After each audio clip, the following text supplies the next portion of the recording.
गीता का सर्वोपरि सिद्धांत है वासुदेवः सर्वम, अर्थात सब कुछ भगवान ही है। संसार के विषय में दार्शनिकों के अनेक मतभेद है। कोई अजातवाद मानता है, कोई दृष्टि सृष्टिवाद मानता है, कोई विवर्तवाद मानता है, कोई परिणामवाद मानता है, कोई आरंभवाद मानता है।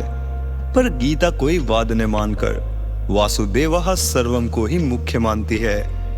वासुदेवः सर्वम में सभी वाद मत समाप्त हो जाते हैं, कारण कि जब तक अहम की सूक्ष्म गंध रहती है तभी तक दार्शनिकों में और दर्शनों में मतभेद रहता है, जबकि वासुदेवः सर्वम में अहम की सूक्ष्म गंध भी नहीं रहती।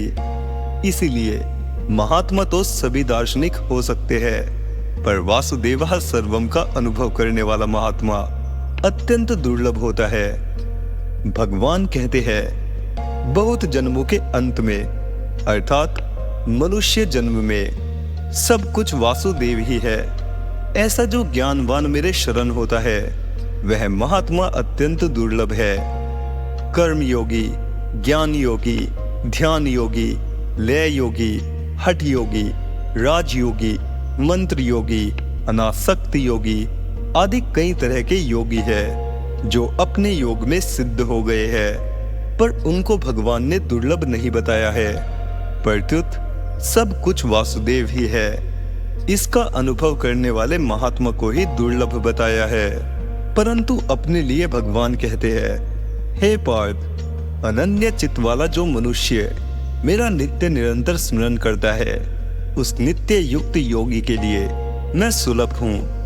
तात्पर्य है कि भगवान वासुदेवः सर्वम का अनुभव करने वाले महात्मा को तो दुर्लभ बताते हैं पर अपने को सुलभ बताते हैं। इसीलिए एक संत ने कहा है, संसार में भगवान दुर्लभ नहीं है प्रत्युत महात्मा दुर्लभ है। ऐसा कोई देश, काल, वस्तु, क्रिया, व्यक्ति, अवस्था, परिस्थिति या घटना नहीं है जिसमें भगवान परिपूर्ण न हो। भगवान तो सब जगह है, पर भगवान का प्यारा भक्त सब जगह नहीं होता। इसीलिए कहा है, भगवान प्रसन्न होते हैं तो जीव को मानव शरीर देते हैं। उस मानव शरीर से वह नरक, स्वर्ग और मोक्ष को भी प्राप्त कर सकता है, ज्ञान, वैराग्य और भक्ति को भी प्राप्त कर सकता है और 84 लाख योनियों को भी प्राप्त कर सकता है। परंतु भगवान के भक्त नरक, स्वर्ग आदि नहीं देते, प्रत्युत भगवान को ही देते हैं। ऐसे भक्त का स्वरूप गीता बताती है कि वह वासुदेवः सर्वम इस ज्ञान वाला होता है। जैसे आम का बगीचा होता है, उसमें बिना ऋतु के आम का एक फल भी नहीं होता, तो भी वह बगीचा आम का ही कहलाता है। अमरूद के बगीचे में एक भी अमरूद देखने में नहीं आता, तो भी वह बगीचा अमरूद का ही कहलाता है।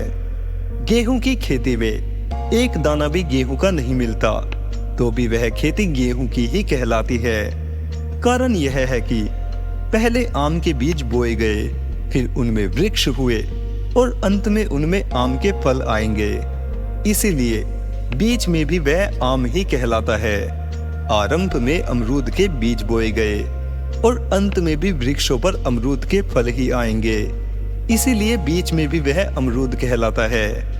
पहले गेहूं बोया गया, अंत में भी गेहूं ही आएंगे। इसीलिए बीच में भी वह खेती गेहूं की ही कहलाती है। भगवान ने गीता में अपने को संसार का सनातन और अव्यय बीज बताया है। हे कौन्तेय, संपूर्ण योनियों में प्राणियों के जितने शरीर पैदा होते हैं उन सब व्यष्टि शरीरों की मूल प्रकृति तो माता है और मैं बीज स्थापन करने वाला पिता हूँ। संपूर्ण प्राणियों की उत्पत्ति के 4 खानी अर्थात स्थान है। पहला स्थान है जरायुज, जेर के साथ पैदा होने वाले मनुष्य, गाय, भैंस, भेड़, बकरी, कुत्ते आदि। दूसरे हैं अंडज, अंडे से पैदा होने वाले पक्षी, सांप, गिलहरी, छिपकली आदि। तीसरे हैं उद्भिज, पृथ्वी का भेदन करके ऊपर की तरफ निकलने वाले वृक्ष, लता, दूब, घास, अनाज आदि। और चौथे स्वेदज, पसीने से पैदा होने वाले जूं, लीक आदि। इन 4 स्थानों से 84 लाख योनियां प्रकट होती है।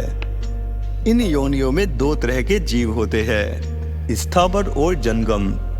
वृक्ष, लता, दूब, घास आदि एक ही स्थान रहने वाले जीव स्थावर है, और मनुष्य, पशु, पक्षी आदि चलने फिरने वाले जीव जंगम है। इन जीवों में भी कोई जल में रहने वाले, कोई आकाश में रहने वाले और कोई भूमि पर रहने वाले हैं। इन 84 लाख योनियों के सिवाय देवता, पितर, गंधर्व, भूत, प्रेत, पिशाच, ब्रह्म, राक्षस, बाल ग्रह आदि भी कई योनियां हैं। इन संपूर्ण योनियों के बीच भगवान है।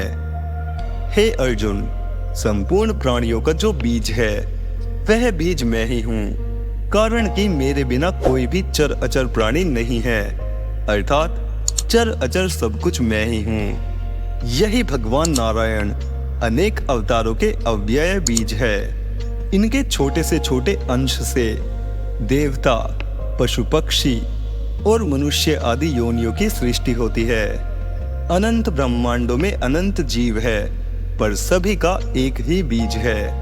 तात्पर्य यह हुआ कि देखने, सुनने, चिंतन करने आदि में जो आता है वह सब भगवान ही है। वासुदेवः सर्वम। संसार के आदि में भी भगवान थे और अंत में भी भगवान रहेंगे। फिर बीच में दूसरी चीज आ ही कैसे सकती है? भगवान कहते हैं, सृष्टि के पूर्व भी मैं ही था, मुझसे भिन्न कुछ भी नहीं था, और सृष्टि के उत्पन्न होने के बाद जो कुछ भी यह दृश्य वर्ग है वह मैं ही हूँ। जो सत, असत और उससे परे है वह सब मैं ही हूँ, तथा सृष्टि के बाद भी मैं ही हूँ। एवं इन सब का नाश हो जाने पर जो कुछ बाकी रहता है वह भी मैं ही हूँ। अतः भगवान ही संसार रूप से दिखते हैं, जैसे गेहूं की खेती बीच में घास रूप में दिखती है। यदि किसी अनजान आदमी को वह खेती दिखाई जाए और कहा जाए कि यह गेहूं है, तो वह कहेगा कि तुम ठगाई करते हो, मैंने गेहूं के सैकड़ों बोरे खरीदे और बेचे हैं। यह गेहूं कैसे हो सकता है? यह तो घास है। परंतु जानकार आदमी को वह घास न दिखकर गेहूं ही दिखता है। ऐसे ही अनजान आदमी कहते हैं कि ये तो मनुष्य, पशु, पक्षी, वृक्ष, लता, पहाड़ आदि है, ये भगवान कैसे हो सकते हैं? यह तो संसार है, भगवान है ही कहाँ? किसी ने देखा हो तो बताओ, कहाँ है ईश्वर? परंतु जानकार आदमी को वह संसार ने देखकर भगवान ही दिखते हैं। उसकी दृष्टि में सब भगवान ही भगवान है। वासुदेवः सर्वम। आम के बगीचे में आम की गुठली ही वृक्ष बनती है और अंत में आम का फल शेष रहता है। फल तो खाने के काम आ जाता है और अंत में आम की गुठली ही शेष रहती है। बीच में वृक्ष दिखता है तो यह गुठली की विकृति है। यदि विकृति को देखे तो वृक्ष है और मूल को देखे तो गुठली है। ऐसे ही विकृति को देखे तो संसार है और मूल को देखे तो भगवान है। विकृति को देखना गलती है, क्योंकि अंत में विकृति तो रहेगी नहीं, मूल ही रहेगा। अतः विकृति को न देखकर मूल को देखना परमात्म दृष्टि है। परमात्म दृष्टि से परमात्मा ही परमात्मा दिखते हैं। एक ही जल, बर्फ, कोहरा, बादल, ओला, वर्षा, नदी, तालाब, समुद्र आदि अनेक रूपों में हो जाता है। कड़ाही में बर्फ डालकर उसको अग्नि पर रखा जाए तो बर्फ पिघलकर पानी हो जाएगी, फिर पानी भी भाप हो जाएगा और भाप परमाणु होकर निराकार हो जाएगा। जल ही कोहरा रूप से होता है, वही बादल रूप से होता है, वही ओला रूप से होता है, वही वर्षा रूप होकर पृथ्वी पर बरसता है, वही नदी रूप से होता है, वही समुद्र रूप से होता है।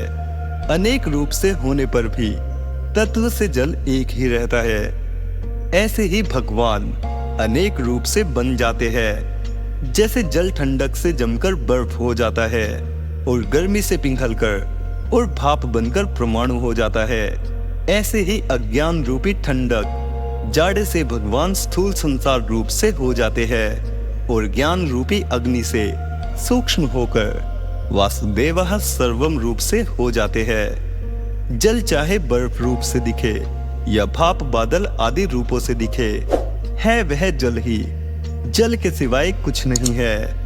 ऐसे ही भगवान चाहे संसार रूप से दिखे या अन्य रूपों से दिखे, है वे भगवान ही। हमारे और सूर्य के बीच में कुछ नहीं दिखता, पर वहां भी परमाणु रूप से जल भरा है। जल चाहे बर्फ रूप में होने से दिखे अथवा परमाणु रूप से होने से न दिखे, तो भी होता वह जल ही है। इसी तरह जो दिखता है वे भी भगवान है, और जो नहीं दिखता वे भी भगवान है। सब जगह भगवान ही भगवान है।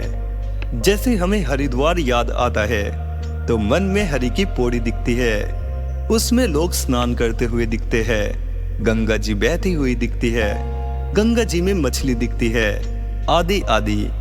यह सब का सब मन में ही बना हुआ है। मन से हरिद्वार का चिंतन छूटते ही कुछ नहीं रहता, केवल मन रहता है। ऐसे ही भगवान ने संकल्प किया तो भगवान ही संसार रूप से प्रकट हो गए, और संकल्प छोड़ने पर संसार नहीं रहेगा, केवल भगवान ही रहेंगे। अतः एक ही भगवान अनेक रूपों में बने हुए हैं। खांड के कई तरह के खिलौने होते हैं, पर उन सब में खांड के सिवाय और कुछ नहीं होता। खांड की कोई छतरी बनी हुई है, कोई चिड़िया बनी हुई है, कोई मकान बना हुआ है, पर गलने पर वे सब के सब एक हो जाते हैं। सोने के अनेक गहने बनते हैं, उनमें कोई पैर में पहनने का होता है, कोई कमर में पहनने का होता है, कोई नाक में पहनने का होता है, कोई कान में पहनने का होता है, कोई गले में पहनने का होता है, कोई हाथ में पहनने का होता है, आदि आदि। उन गहनों के अलग अलग नाम, रंग, आकृति, उपयोग, तोल मूल्य होते हैं, परंतु उन सब में एक सोने के सिवाय अन्य कुछ नहीं होता। इसी तरह अनेक तरह की सृष्टि दिखते हुए भी एक भगवान के सिवाय कुछ नहीं है। तात्पर्य है कि जैसे जल से बनी हुई चीज जल ही है, खांड से बनी हुई चीज खांड ही है, सोने से बने हुए गहने सोना ही है, ऐसे ही भगवान से बना हुआ सब संसार भगवान ही है। वासुदेवः सर्वम, सब जग ईश्वर रूप है। भलो बुरो नहीं कोय, जैसी जाकी भावना तैसो ही फल होए। एक वैरागी बाबा थे, वे गणेश जी का पूजन किया करते थे। एक बार उनको रामेश्वरम जाना था, पर पास में पैसे नहीं थे। वे सुनार के पास गए और उससे बोले कि भैया, ये मेरे गणेश जी और उनका चूहा है, इनको लेकर तुम मुझे पैसे दे दो। सुनार ने तोलकर बताया कि इतना मूल्य तो गणेश जी की मूर्ति का है और इतना मूल्य चूहे की मूर्ति का है। वैरागी बाबा बोले कि क्या बात करते हो मूर्ख कहीं के, चूहा तो वाहन है और गणेश जी उसके मालिक है, दोनों का एक मूल्य कैसे हुआ? सुनार बोला कि बाबा जी, मैं गणेश जी और चूहे की बात नहीं कहता हूँ, मैं तो सोने की बात कहता हूँ। एक नाथ जी महाराज ने भागवत एकादश स्कंद की टीका में लिखा है कि एक सोने से बनी हुई विष्णु भगवान की मूर्ति है और एक सोने से बनी हुई कुत्ते की मूर्ति है। विष्णु भगवान श्रेष्ठ एवं पूज्य है, कुत्ता नीच, अस्पर्शीय एवं अपूज्य है, परंतु तोल में बराबर होने के कारण दोनों का बराबर मूल्य है। बाहरी रूप को देखे तो दोनों में बड़ा भारी फर्क है, पर सोने को देखे तो दोनों में कोई फर्क नहीं। इसी तरह संसार में कोई महात्मा है, कोई दुरात्मा है, कोई सज्जन है, कोई दुष्ट है, कोई सदाचारी है, कोई दुराचारी है, कोई धर्मात्मा है, कोई पापी है, कोई विद्वान है तो कोई मूर्ख है। यह सब तो बाहरी दृष्टि से है, पर तत्व से देखे तो सब के सब एक भगवान ही है। एक भगवान ही अनेक रूप से बने हुए हैं। जानकार आदमी उनको पहचान लेता है, दूसरा नहीं पहचान सकता। जैसे आम के बगीचे में वृक्ष खड़े हैं, उनमें एक भी आम नहीं है, परंतु जानकार आदमी की दृष्टि में वे सब आम है। वे उसको आम का ही बगीचा कहते हैं। ऐसे ही महात्मा की दृष्टि में सब कुछ भगवान ही है। तत्वज्ञ महात्मा की दृष्टि सम होती है। महात्मा लोग विद्या विनय युक्त ब्राह्मण में और चांडाल में तथा गाय हाथी एवं कुत्ते में भी समरूप परमात्मा को देखने वाले होते हैं। जो ब्राह्मण और चंडाल में, ब्राह्मण भक्त और चोर में, सूर्य और चिंगारी में तथा कृपालु और क्रूर में समान दृष्टि रखता है, वह भक्त ज्ञानी माना गया है। ऐसे समरूप परमात्मा को देखने वाले महात्मा संसार को जीत लेते हैं। जिनका अंतःकरण समता में स्थित है, उन्होंने इस जीवित अवस्था में ही संपूर्ण संसार को जीत लिया है। अर्थात उनमें राग, द्वेष, हर्ष, शोक आदि नहीं रहते। उनकी समबुद्धि स्वतः अटल बनी रहती है। जब एक भगवान के सिवाय दूसरा कुछ है ही नहीं, तो फिर कौन द्वेष करे और किससे करे? किसी ने प्रश्न किया, जब सब कुछ भगवान ही है, तो फिर जड़ चेतन विनाशी अविनाशी का भेद कहां से आ गया? इस पर स्वामी राम सुखदास जी उत्तर देते हैं, यह भेद मनुष्य से आया है। अर्थात मनुष्य ने ही इस भेद को पैदा किया है और वही इसको मिटा सकता है तथा इसको मिटाने की जिम्मेवारी भी उसी पर है। भगवान ने गीता में कहा है कि इस जगत को जीव ने ही धारण किया है। राग द्वेष के कारण ही संसार नाशवान जड़ दिखता है। भीतर में राग द्वेष न हो, समता हो, तो संसार भगवत स्वरूप ही दिखेगा। वास्तव में सब कुछ चिन्मय ही है, पर राग द्वेष के कारण वह जड़ लौकिक दिखता है। राग द्वेष न हो तो एक चिन्मय तत्व भगवान के सिवाय कुछ है ही नहीं। जड़ चेतन, स्थावर जंगम, विनाशी अविनाशी सब एक भगवान ही है।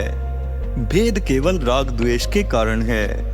राग द्वेष का भी कारण मोह अथवा अज्ञान है। मोह मिटने से सब कुछ भगवान ही है, यह स्मृति प्राप्त हो जाती है। अतः वासुदेवः सर्वम तो सदा से ही है और सदा ही रहेगा, पर मोह के कारण उसका अनुभव नहीं होता। तात्पर्य है कि बुद्धि में जड़ता, मोह होने से ही जड़ दिखता है। बुद्धि में जड़ता न हो तो सब कुछ चिन्मय ही है। जैसे आंखों पर जिस रंग का चश्मा चढ़ाए वैसा ही रंग सब जगह दिखता है, ऐसे ही राग द्वेष आदि जैसी वृत्तियां होती है वैसा ही संसार दिखता है। साधक से गलती यह होती है कि वह अपने को अलग रखकर संसार को भगवत स्वरूप देखने की चेष्टा करता है, अर्थात वासुदेव सर्वम को अपनी बुद्धि का विषय बताता है। वास्तव में केवल दिखने वाला संसार ही भगवत स्वरूप नहीं है, प्रत्युत देखने वाला भी भगवत स्वरूप है। अतः साधक को ऐसा मानना चाहिए कि अपनी देह सहित सब कुछ भगवान ही है, अर्थात शरीर भी भगवत स्वरूप है, इंद्रिया भी भगवत स्वरूप है, मन भी भगवत स्वरूप है, बुद्धि भी भगवत स्वरूप है, प्राण भी भगवत स्वरूप है और अहम मैंपन भी भगवत स्वरूप है। सब कुछ भगवान ही है। इसको मानने के लिए साधक को बुद्धि से जोड़ नहीं लगाना चाहिए, प्रत्युत सहज रूप से जैसा है वैसा स्वीकार कर लेना चाहिए। इसीलिए श्रीमद् भागवत में आया है, जब सब में भगवत बुद्धि की जाती है तब सब कुछ भगवान ही है, ऐसा दिखने लगता है। फिर इस परम दृष्टि से भी उपराम होने पर संपूर्ण संशय स्वतः निवृत्त हो जाते हैं। तात्पर्य है कि सब कुछ भगवान ही है, इस भाव से भी उपराम हो जाए, इसका भी चिंतन न करे, अर्थात न दृष्टा रहे, न दृश्य रहे और न दर्शन ही रहे, केवल भगवान ही रहे। इसीलिए भगवान ने कहा है, मन से, वाणी से, दृष्टि से तथा अन्य इंद्रियों से जो कुछ शब्दादि विषय ग्रहण किया जाता है वह सब मैं ही हूँ। अतः मेरे सिवाय और कुछ भी नहीं है। यह सिद्धांत आप विचार पूर्वक शीघ्र समझ ले, अर्थात स्वीकार करके अनुभव कर ले।